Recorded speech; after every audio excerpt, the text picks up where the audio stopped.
Bismillahirrahmanirrahim. Assalamu alaikum. Welcome back, dear students, colleagues, and fellows. Today's topic is literary terms part 2. So, let's come to the point.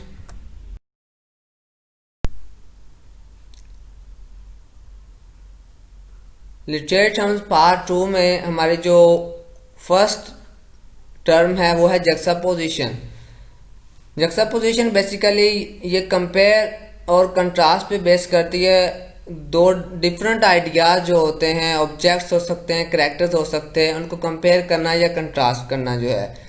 इसी best example जो है हमें मिल सकती है Charles Dickens का novel a tale of two cities. उसका जो फर्स्ट पैराग्राफ है उसको हम देखते हैं तो हमें मिल जाती है इसकी बहुत सी example. It was the time of good and bad. तो पूरे पैराग्राफ के अंदर ना इसी तरह की एग्जांपल दी गई हैं जो कि से ऑपोजिट हैं। It's to some extent it's similar to the paradox. Paradox से मिलता जुलता है, लेकिन इसके अंदर डिफरेंस क्या है वो इंशाल्लाह हम नेक्स्ट में देखेंगे। आगे है मेलाप्रोपिज्म।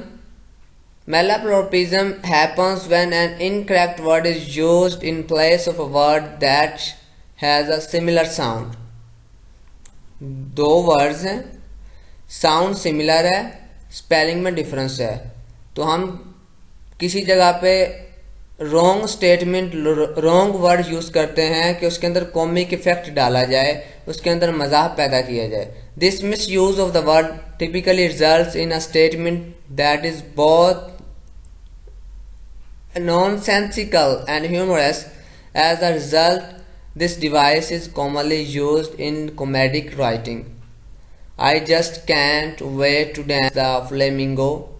A flamingo जो वर्ड है यहाँ पे ये यूज होता है एक एनिमल के लिए, जो यहाँ पे यूज कर दिया। हालांकि यहाँ पे फ्लेमेंको यूज करना था जो कि एक डांस की किस्म है, वो यहाँ पे यूज करना था, लेकिन उसकी जगह पे फ्लेमिंगो यूज कर दिया गया, तो इसके अंदर एक कॉमिक इफेक्ट डाल दिया गया।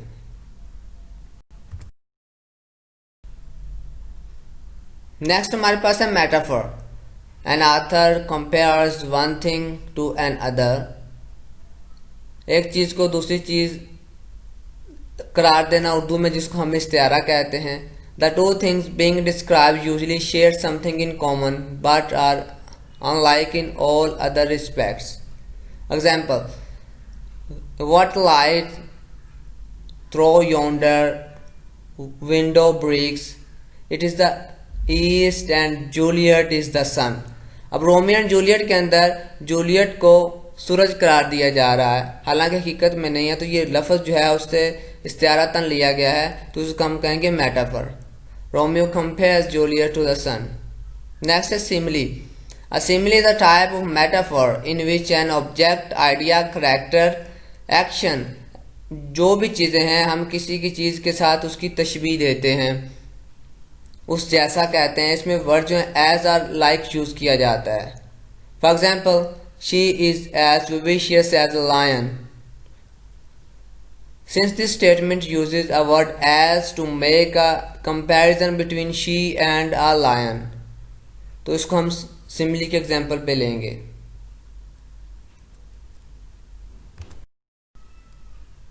नेक्स्ट हमारे पास है मेटोनोमी।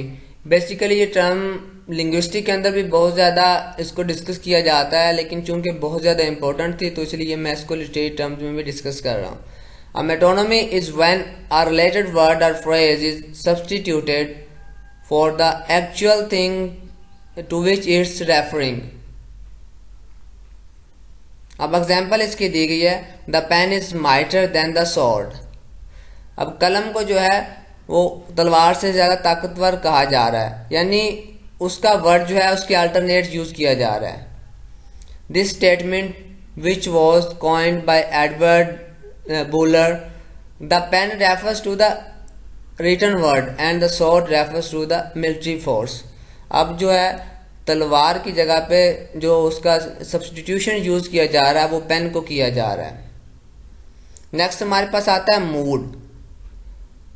मूड वैसे तो सिंपल सी चीज़ है, हम देखने में कहते हैं कि मेरा मूड ठीक नहीं है, यानी हमें आइडिया हो जाता है, लेकिन लिटरेचर के अंदर अगर देखें तो इसका एक पिन पॉइंट डेफिनेशन हमें ज़हन में रखनी चाहिए।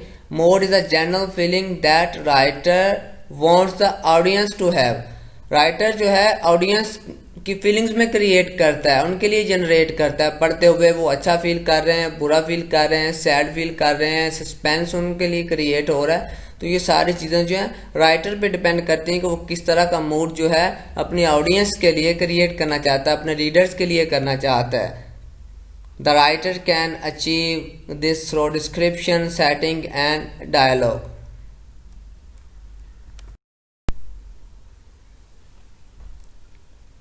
Oxymoron is a term which is a combination of two words that together express a contradictory meaning। दो वर्ड्स होते हैं लेकिन वो ऑपोजिट मीनिंग को शो कर रहे होते हैं। For example organise chaos. अब क्योस भी है और उसको ऑर्गेनाइज भी कहा जा रहा है। क्रियोली काइंड, काइंड भी है और क्रियोल भी कहा गया है। डिलीशियसली डर्टी। अब एक बच्चा है, बहुत प्यारा बच्चा है, छोटा सा, लेकिन अगर वो मड में बैठा हुआ है, सारा कीचड़ उसने अपने चेहरे पे लगाया हुआ है, तब उसकी टर्म यूज होगी डिलीशियसली डर्टी। अब ये ऑक्सीमोरन की एग्जांपल होगी हमारे पास। नेक्स्ट है paradox. A paradox is a statement that appears illogical but upon investigation might actually be true or plausible. Paradox के अंदर कोई भी अपोजिट चीज बयान की जा रही है, वो सही भी हो सकती है, गलत भी हो सकती है।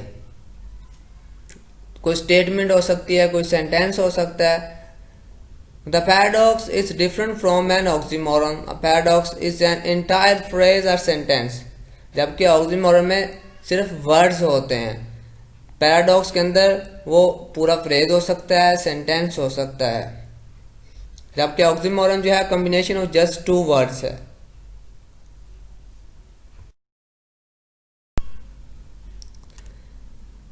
पर्सोनिफिकेशन, किसी भी नॉन ह्यूमन चीज को हम ह्यूमंस की क्वालिटीज देते हैं तो उसको हम पर्सोनिफिकेशन कहते हैं।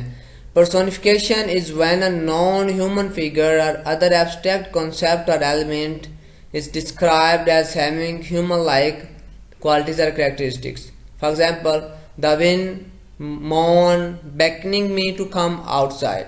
अब जो है मौन जो हवा को एक राक्षस की जो है वो चंघाड़ने की तरफ हमने रिजेम्बलेंस दी है, पर्सोनिफाई किया जा रहा है। beckoning me to come outside, कि वो मुझे इशारा कर रही है बाहर आओ। In this example, the wind, a non-human element, is being described as if it is human. It moans and beckons. Next हमारे पास है satire. Satire is genre of writing that criticizes something such as a person, behavior, belief, government or society. Satire often employs irony, humour. अब हम कह सकते हैं satire जो है वो ब्रॉडर टर्म है, अम्ब्रेला टर्म है, और आयरनी जो है हमारे पास इसकी सब टर्म में आता है। ह्यूमर है hyperbole to make its point.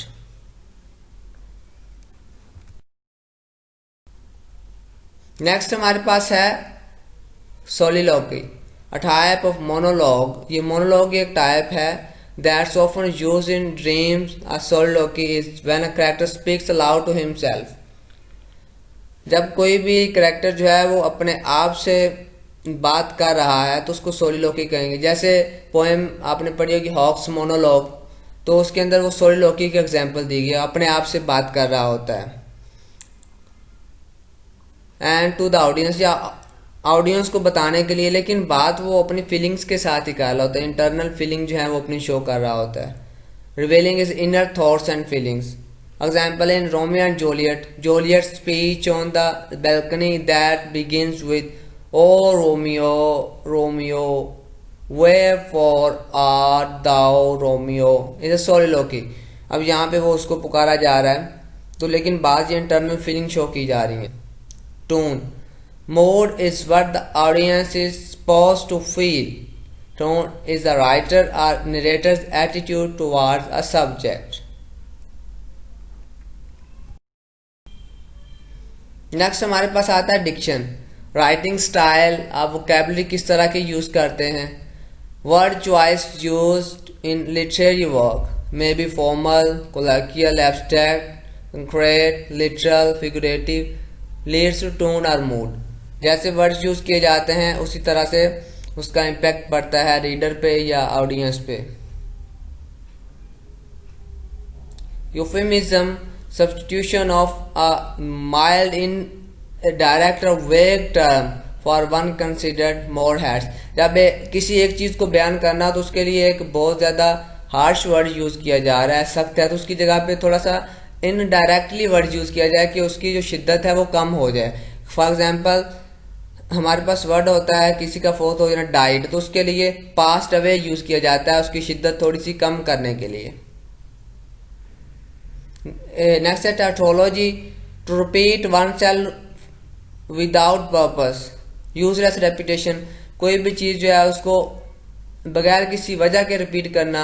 छोटी क्लासेस में क्या होता है, बच्चे जो ऐसे लिखने के लिए वो एक ही सेंटेंस को बार बार यूज़ करते हैं एक चीज़ को बयान करने के लिए, पर नाउन्स की जगह पे वो पूरा पूरा नाम इस्तेमाल किए जा रहे होते हैं सिर्फ जगह फिल करने के लिए। तो ये इसी से मिलती जुलती चीज़ है। फॉर एग्जाम्पल, इधर इट विल रेन टुमारो और it will not rain tomorrow. अब इसके अंदर ये यूजलेस रेपिटेशन की गई है।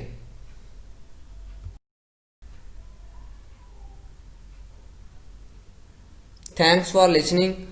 नेक्स्ट टॉपिक जो है हमारा होगा लिटरेरी टर्म्स पार्ट 3। इसके अंदर हम इंशाल्लाह टर्म्स के चैप्टर को क्लोज करेंगे और उसके बाद इंशाल्लाह हिस्ट्री ऑफ इंग्लिश लिटरेचर को डिस्कस करेंगे, क्योंकि वो उसका एक बहुत बड़ा पार्ट जो है वो पेपर के अंदर आता है, तो उसके कुछ लेक्चर्स हम डिस्कस करेंगे। तब तक के लिए इजाज़त दीजिए। अल्लाह हाफिज़, अस्सलाम वालेकुम।